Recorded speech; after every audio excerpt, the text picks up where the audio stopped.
Здравейте!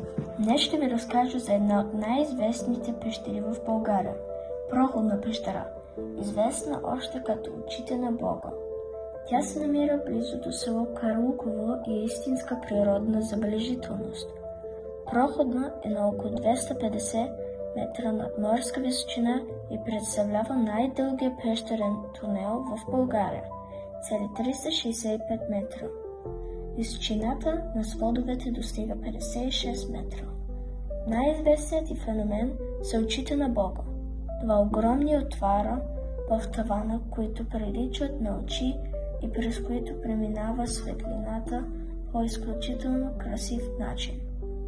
Пещерата е образувана преди около 66 до 68 милиона години, в края на кредния период.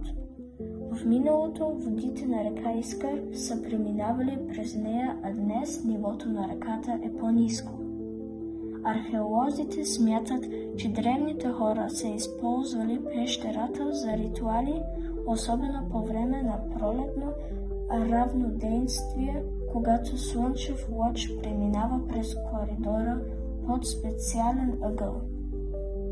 По време на Втората световна война местните жители са се укривали тук, а днес пещерата се използва и за пещерен бънджи скокове.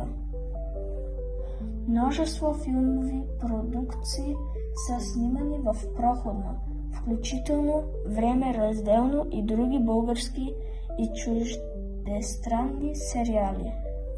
Проходна е не просто пещера, тя е уникален природен феномен, който съчетава история, мистерия и красота.